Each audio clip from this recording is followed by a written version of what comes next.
have 2 bits about bar rescue that I was gonna do. So this is so stupid. This is what happens. I've been watching the I Think You Should Leave, so I guess I've got sketch construction on the brain. But I was thinking, you know how in the show, whenever he's giving them like a breakdown of all the money that they're losing, and he always has the iPad, and he's like, "This is how much money you're losing." Yeah. So, and I have a clip specifically that I want to show of this. This is the best like TV show editing that I've ever seen. My favorite TV show edited moment. Read that number, Denise. 1,297. How much is that a month? 38,909. How much was it over the year? 473,398. How much a month? In less than a year, I would have had my money back. Here we go. Damn. The slow-mo iPad drop. This is really good. But him like just doing that with the iPad, he always like throws it. So he gives that whole speech like, this is how much money you're losing by just giving away free drinks, throws the iPad, but then he goes into his goes into the green room or the tour bus or whatever, and then like the producers of the show come in and they have their own iPad and they say, "John, we've got this software that tracks how much money you cost us in broken iPads, and here's how much you're costing per episode." And then he drops that one and breaks that one. Yeah. So They're like, damn, now we have to add that into the total. And then I tried to do something where I just replaced like him ranting with like gooning, like he's watching on his little Goon monitor in his car with Dave Portnoy. And he's like, "Look at his setup. Nowhere to edge, only Goon. You can't Goon with 4 monitors." Or no. John would say like 4 monitors to Goon. Then it cuts to Dave, who doesn't know anything about the topic. He's like, "Yeah, maybe you need at least like 5. Like that's his guess. You're going to want to need 10 pizza monitors. Yeah, you're going to want 10 Goon monitors. You need a monitor for each bar pizza. And yeah, I was trying to come up with that, but I couldn't really.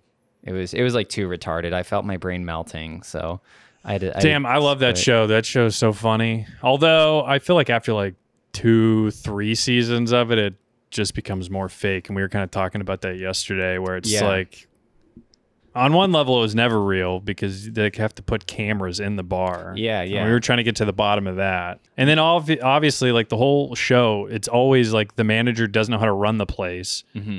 They've basically cleaned the whole place, tell them how to do their job, and then they just leave them. Well, it's not even like the manager doesn't know how to do it. It's like, let's cut to the manager and he's like, "This whole bar free for you guys." And he's like drunk. It's like, how can somebody who owns this business be that trashed and that stupid about it? Like they pay for the inventory. Why are they so dumb? But I guess if you're an alcoholic, you make stupid decisions, and being a bar owner, that's like the quickest way to like destroy your brain with alcohol. So I guess maybe it's not so far-fetched and so fake, but the thing with the cameras, it's like if I knew that it was even possible that someone would be recording me, then I would be on my best behavior 24/7.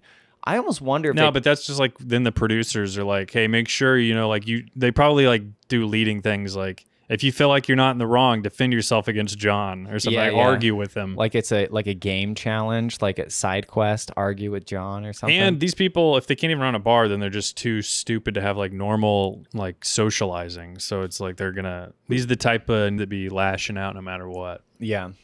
Which I feel like, some bartenders, people who choose to work at those dumps though, have got to be pretty dumb anyway. So I don't know. I thought he said once in an interview, like a whole episode, they film in like 3 days. And again, I would understand like catching better moments on camera if you brought them in like a week, like recorded for like a week, because that's enough time to kind of forget, and stop being on your A game. You get used to the camera, so then certain things slip out. But for like 3 days, I don't know. I just feel like that's not enough time for you to get too comfortable around the cameras. But again, they are like filming stupid people. So yeah, but Jon Taffer with that iPad, incredible.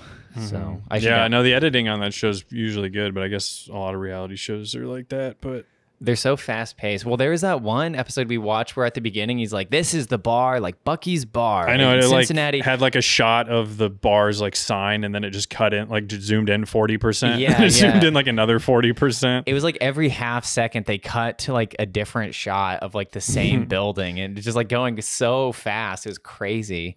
But people, I've said this before, but they think that like scrolling through TikTok is bad, but it's like any reality TV show is like awful. It's so fast paced, and even not to like talk about Gordon Ramsay being great or anything, but Kitchen Nightmares, the UK version, the whole premise of that show is way different than the American version. It's like the American version, he goes into a restaurant, he's like, so you're an Italian restaurant, but you don't even have any Italian food and there's rats. But the UK version is like, oh, this guy wants to be an aspiring chef. He's like a 6 out of 10. So Gordon Ramsay helps him get to like an 8 out of 10. You know, it's nothing like insane. He cleans, you know, the business is clean and all of that. It's just improving the business, where in America, it's like, so you're cooking in the trash can. That's just like the scope of the American, I don't know, attention span and what is entertaining to them. And I don't know.